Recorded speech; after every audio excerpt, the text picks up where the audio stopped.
1,00,000 మంది శివభక్తులతో కలిసి మహారుద్రాక్ష పూజలో పాల్గొనండి. వెంటనే కాల్ చేసి మీ పేరును నమోదు చేసుకోండి. నమస్తే, welcome to Suman TV. Present మనతో పాటు ఉన్నారు సైకాలజిస్ట్ విజయసింగం గారు. నమస్తే మేడం. నమస్తే మేడం.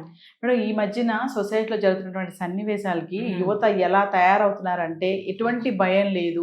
మీరు ఒక గత వీడియోలో చెప్పారు, నెక్స్ట్ ఏం జరుగుతుంది అనేది ఒక ఆలోచించకుండా ఆ రోజుకి ఏమైపోతుంది, ఆ రోజుకి నేను సాటిస్ఫై అవుతున్నానా అనే ధోరణిలోనే వెళ్తున్నారని చెప్పారు. రీసెంట్ గా మీరు చూసారో లేదో, మెట్రో రైల్లో అమ్మాయిలు ఇద్దరు కూర్చొని చేతిలో కవర్ ఉంది, ఒక బుక్ కూడా ఉంది. మరి ఆ బుక్ మీద చూసారో లేదో, హౌ టు కిల్ మెన్ అనే పుస్తకాన్ని చదువుతున్నారు ఇద్దరు అమ్మాయిలు.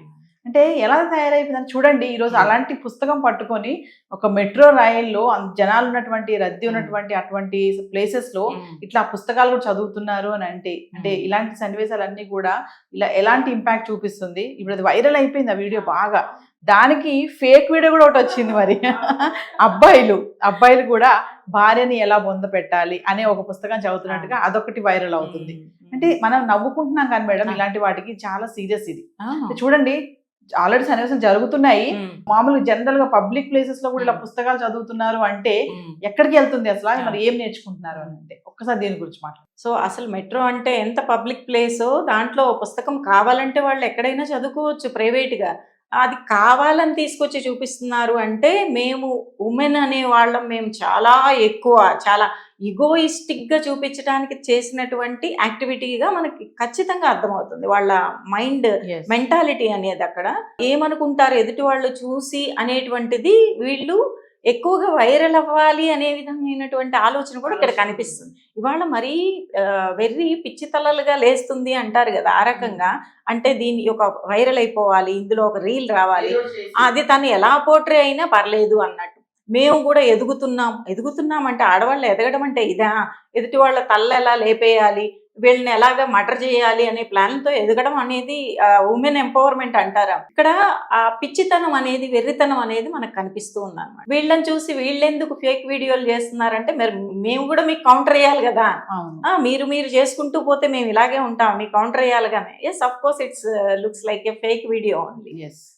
వాళ్ళు ఎందుకు అలాంటి నెగిటివిటీ టువర్డ్స్ మెన్ స్ప్రెడ్ చేయాలనుకుంటున్నారంటే, అఫ్ కోర్స్ వాళ్ళ పర్సనల్ లైఫ్లో ఏదైనా గోత్రూ అయ్యి ఉండొచ్చు బహుశా. బట్ దాన్ని తీసుకొచ్చి పబ్లిక్గా జనరలైజ్ చేసి మెన్ని ఇలా చూపించడం అనేది ఇట్స్ వెరీ రాంగ్. లా పరంగా చూసుకున్నా కూడా పబ్లిక్గా మీరు ఆ యాక్టివిటీని పబ్లిక్గా, ఆ నవల కావచ్చు ఏదైనా కానీ, అది చూపించడం కూడా ఇట్స్ లా పరంగా కూడా, చట్టపరంగా కూడా అది కరెక్ట్ కాదు, రాంగ్ అనమాట. అది ఎందుకంటే వీళ్ళు చంపటం ఎలా, కిల్ అంటే ఏంటి అసలు, అదేమన్నా ఎలా డీల్ చేయాలి, ఇవాళ రేపు రిలేషన్షిప్ని ఎలా సెట్ చేసుకోవాలి, సిబ్లింగ్స్తో ఎలా ఉండాలి, లేకపోతే ఒక హస్బెండ్తో ఎలా ఉండాలి అనే రిలేషన్షిప్ కౌన్సిలింగ్లో ఇంత ఎఫర్ట్స్ పెడుతున్నాం. యాజ్ ప్రొఫెషనల్గా ఎంతోమంది వస్తారు రిలేషన్షిప్ కౌన్సిలింగ్ తీసుకొని, సరి చేసుకొని, ఇంటర్పర్సనల్ కమ్యూనికేషన్ని బాగా డెవలప్ చేసుకొని మానవ సంబంధాల్లో ముందుకెళ్తూ బాగా డెవలప్ అవుదాం. వీళ్ళు చూస్తుంటేనేమో నేను వాళ్ళని చంపటం ఎలా, వీళ్ళని చంపటం, నేను పుస్తకాలు చదువుతా, పిహెచ్డీలు చేస్తా, రీసెర్చ్లు చేస్తా అంటే ఏం చూపిస్తున్నారు సొసైటీ? సో అక్కడ వాళ్ళ ఏదో వైరల్ అవ్వాలి అనేటువంటిది, లేదా వాళ్లకున్న విద్వేషాన్ని పబ్లిక్గా చూపించాలి అనేటువంటిది, వాళ్ళు ఏ విధంగా ఏ కారణాల వల్ల ఏర్పరచుకున్నారు అనేటువంటిది పక్కన పెడితే, అది నేను పబ్లిక్గా చూపిస్తాను అనే విధంగా వాళ్ళు తయారయ్యారు. సో వాళ్ళకి కౌన్సిలింగ్ అవసరం.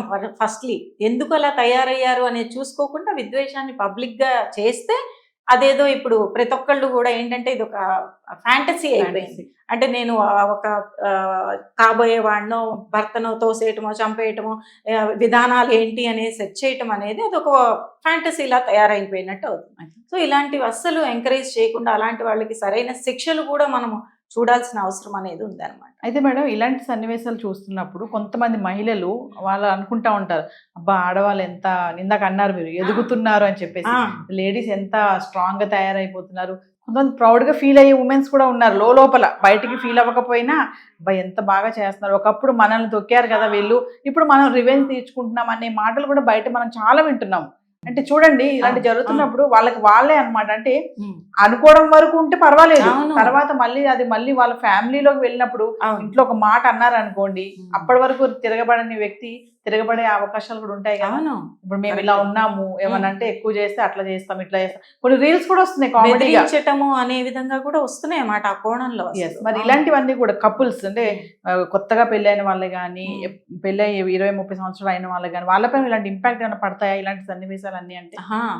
ఎందుకంటే మీరు అన్నట్టు కొంతకాలము అబ్యూస్కి గురైన వాళ్ళు కానీ వీళ్ళ పట్ల బాగా చాలా అన్ఎంపథెటిక్గా అంటే సింపతి కూడా లేకుండా బిహేవ్ చేసినటువంటి మగవాళ్ళని చూసిన ఆడవాళ్ళు అని చెప్పేసి వాళ్ళు ఒక కైండ్ ఆఫ్ నిట్టూర్పు విడుచుకునేటువంటి సందర్భాలను కూడా మనం చూస్తున్నాం.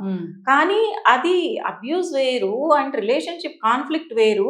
ఒక మనిషిని చంపటానికి అదొక కైండ్ ఆఫ్ ఈజీ యాక్టివిటీగా ఫ్లెక్సిబుల్గా వెళ్ళడం అనేది సమాజంలో డెఫినెట్గా అది యాంటీ సోషల్ ఎలిమెంట్ అనమాట.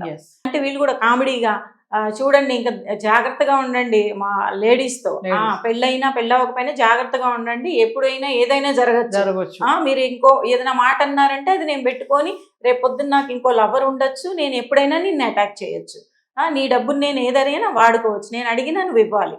సో ఇప్పుడు వల్నరబుల్ స్టేట్లో మెన్ని పెడుతున్నారు. మనం అంతకుముందు వల్నరబుల్ స్టేట్లో మనం ఉన్నాం కాబట్టి ఎంతో కష్టపడి ఎన్నో ఫైట్లు చేసి రెవల్యూషన్స్ తర్వాత చిన్న చిన్న చట్టాలు తీసుకొచ్చి ఇప్పటికీ ఏమీ ఆగలేదు, అయినా ఎలాగో ఎంపవర్మెంట్ దిశగా మనం నడుస్తున్నాం కొంతవరకు ఈ కేసెస్ అనేవి తగ్గించుకుంటూ. ఈలోపు ఈ కోణంలో వీళ్ళొచ్చి మెన్ని వల్నరబుల్గా చేస్తే మనం ఇంకెంతవరకు స్ట్రాంగ్గా నిలబడేటువంటి పాయింట్ని ఎక్కడ తెచ్చుకుంటాం? సో ఈ క్వశ్చన్ అనేది రేజ్ అవుతోంది. ఎక్కడైతే స్టేబుల్గా ఉన్న ఉమెన్ ఉన్నారో ఉమెన్ ఎంపవర్మెంట్ కోసం మనం అంతా కూడా ఇంత పడేటువంటి కష్టం ఇదంతా క్వశ్చన్ మార్క్గా మారిపోతుంది. ఎందుకంటే all those women generalized like that, ఇలా అవుతున్న అందరు ఉమెన్ ఇంతే అనేటువంటి మళ్ళీ ముద్ర అనేది మనకి వస్తోంది. It's not the right point to see in the view కదా ఉమెన్ ని అట్లా. ఎందుకంటే మేడం చాలా చోట్ల మనం కూడా వింటూ ఉంటాం, మీరు వినే ఉండొచ్చు, ఆఫీసెస్ లో కానీ అపార్ట్మెంట్స్ లో కానీ 4-5 ఆడవాళ్ళు కలిసినప్పుడు కానీ కొంచెం ప్రౌడ్ గా ఫీల్ అవుతున్నారు. ఇలాంటి అబ్బా చూసాం అక్కడ అట్లా జరిగిందంట, చాలా జాగ్రత్తగా ఉండాలి, లేడీస్ ఎట్లా రెబల్స్ అవుతున్నారు లేడీస్, మనం కూడా అట్లా ఉండాలి అంటే చూడండి ఎంత అంటే మంచిగా ఉన్న వాళ్ళ పైన కూడా చెడు ఇంపాక్ట్ అనేది పడిపోతుంది. ఇట్లా ఉండాలన్నమాట, ఇలా ఉండకూడదు అనమాట, ఎక్కువ చేస్తే ఇట్లా ఉంటారు అనమాట అనేది. అంటే మగవాళ్ళు మరి భయపడుతున్నారని అనుకోవచ్చు అంటారా ఇలాంటి సన్నివేశాలు జరుగుతున్నప్పుడు? భయపడటం అనేది ఉన్నా అసలు ఈ మూమెంట్ ఏంటంటే ఆడవాళ్ళు తల ఎత్తుకునేటువంటి విషయం కాదు, తల దించుకునేటువంటి విషయం, గర్వపడేది ఏ కోసానా లేదు. ఇప్పుడు ఆ విషయంలో చూసుకుంటే తల దించుకోవాల్సిన విషయం మనకి, మీకు, నాకు కూడా. ఒక ఆడ ఆమె అయ్యుండి 20 years అయ్యుండి అలా చేసిందా అనేటువంటి విషయంలో ఏ కోణంలో ఏ ఆడది కూడా ఇది చూసి తల ఎత్తి గర్వంగా చెప్పేటువంటి విషయం కాదు, ఎంకరేజ్ చేసే విషయము కాదు. తన కూతుర్లకు కానీ లేకపోతే వచ్చేటువంటి జనరేషన్స్ కానీ ఇలా ఉండకూడదు అనే ఎగ్జాంపుల్ తీసుకోవాలి, ఎలా ఉండాలి అనేటువంటి విధంగా. ఇలా ఉండకూడదు అనే చెప్పేటప్పుడు ఎలా ఉండాలి, ఎందుకు ఆ అత్యాశలు ఎందుకు మనిషికి, లేనిపోని ఇంప్రాక్టికల్ గోల్స్ ఎందుకు, అన్నీ కావాలి అంతా కావాలి, నేనే బతికేయాలి, నేనే అంతా ఉండాలి అనేటువంటి ఇంప్రాక్టికల్ గోల్స్ దీనికి లీడ్ చేస్తున్నాయి అన్నమాట. సో మెన్ భయపడటము అంటే ఎవరిని ట్రస్ట్ ఫ్యాక్టర్ ఇంకా చాలా ప్రాబ్లమాటిక్ అవుతుంది. అంతా బాగుంటేనే ఇద్దరి మధ్యలో ట్రస్ట్ ఫ్యాక్టర్స్తో అసలు ఒక relationship counselling and family counselling and couple కౌన్సిలింగ్లో ఎన్ని సెషన్స్ దొరికిపోతాయో మనకి తెలియదు. ఈ ట్రస్ట్ ఫ్యాక్టర్ డెవలప్ చేయడానికి థెరప్యూటిక్గా కానీ couple counselling and relationship counselling different approaches ద్వారా ట్రస్ట్ బిల్డ్ చేయడానికి మేము నానా తంటాలు పడుతూ ఉంటాం. వీళ్ళు ఈ రకంగా జనరల్గానే ఏమో ఏమో అని ఒక ఆడదాన్ని అనుమానించేటువంటి గుణం ఉన్నటువంటి మగవాళ్ళు ఇప్పుడు మంచిగా ఉన్న ఆడవాళ్ళలో కూడా తెలియని కోణం ఏముందో, ఏం జరుగుతుందో అనేటువంటి అనుమానాలు ఇంకా దారి తీసి వాళ్ళు ఏంటంటే ట్రస్ట్ లేనప్పుడు మగవాళ్ళు ఎలా ఉంటారు, కమిట్మెంట్ ఫ్యాక్టర్ ఇవ్వలేరు.